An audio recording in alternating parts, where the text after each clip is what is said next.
Empezó tocando por monedas. En bares oscuros donde nadie recordaba su nombre. Terminó ganando millones, sin perder algo que otros perdieron en el camino. Pero hay una parte de su historia que casi nadie cuenta. ¿Qué pasó en medio? Si te gustan estas historias donde la fama no es lo único importante, suscríbete y activa la campana. Aquí se cuentan completas, no solo lo que brilla. Carlos Santana no nació en el éxito. Nació en un México profundo, donde la música era oficio, no espectáculo. Hoy vas a ver cómo pasó de tocar en la calle a convertirse en leyenda mundial. Cuánto dinero realmente generó. Y por qué, cuando ya lo tenía todo, decidió cambiar su vida por completo. Antes de empezar, comenta desde donde nos ves. Quiero saber hasta dónde llega este canal. Porque lo que viene, no es solo música. Es una transformación que pocos entienden. Carlos Humberto Santana nació en 1947, en Autlán de Navarro, Jalisco. Un pueblo pequeño, de calles tranquilas. Donde la riqueza no era una opción real. Su padre era violinista de mariachi. Un músico de oficio. De los que tocaban en bodas, plazas, fiestas, lo que saliera. No había glamour. Había trabajo y repetición. Desde niño, Carlos fue empujado hacia ese mismo camino. A los 5 años ya tenía un violín en las manos. Disciplina. Corrección. Repetir hasta que salga bien. Pero algo no encajaba. Mientras su padre veía tradición, él escuchaba otra cosa en la radio. Blues. Rock. Sonidos eléctricos que no pedían permiso. Ahí empezó la grieta. Y nadie en su casa lo veía venir. A los 8 años, su familia se mudó a Tijuana. Y ahí todo cambió. Porque Tijuana no era un pueblo, era un choque constante de mundos. Turistas americanos buscando exceso. Mexicanos buscando sobrevivir. Bares. Neón. Ruido. Dinero rápido. Su padre siguió tocando, pero ahora en clubes nocturnos. Carlos lo acompañaba. Un niño, en lugares donde no debería estar. Y ahí, entre humo, alcohol y guitarras eléctricas, encontró su obsesión. No era el violín. Era la guitarra. Ese sonido que no se quedaba quieto, que parecía gritar. Pero lo más interesante vino después. Porque no tuvo maestro. Aprendió viendo. Escuchando. Copiando y equivocándose. Eso lo cambió todo. A los 11 o 12 años, ya estaba en la calle. Literal. Tocando en esquinas. En bares pequeños. Por propinas.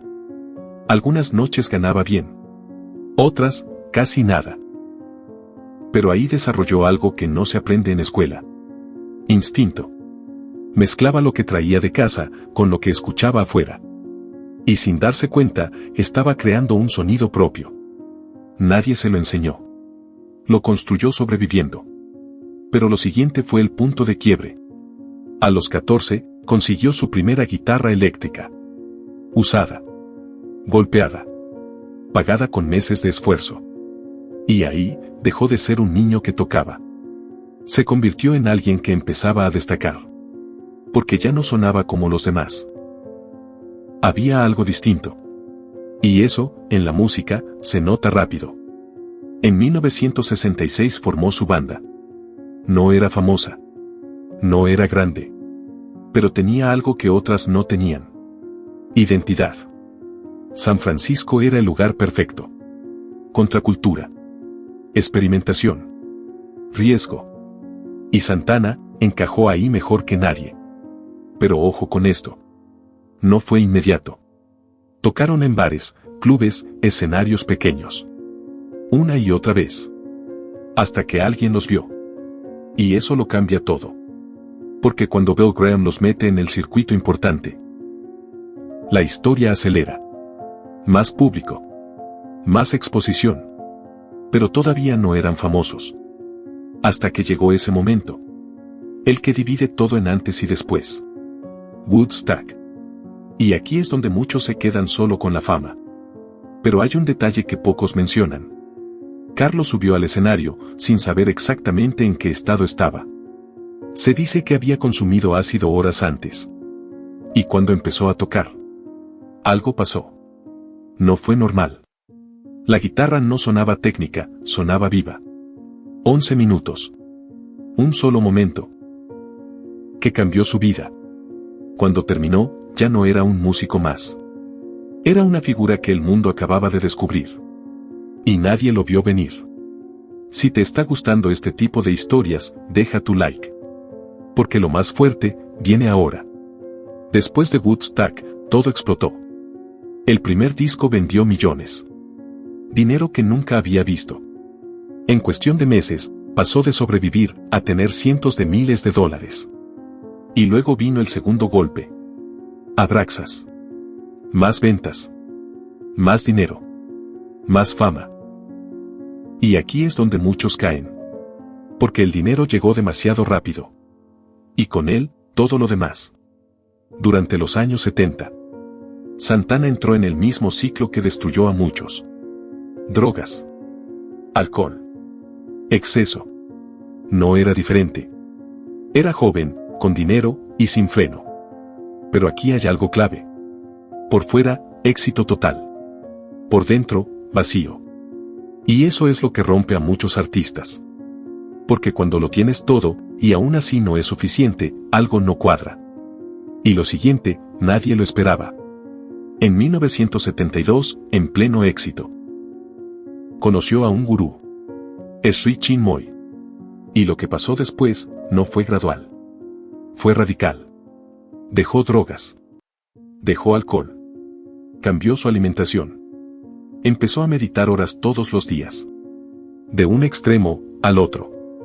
Muchos pensaron que se había perdido.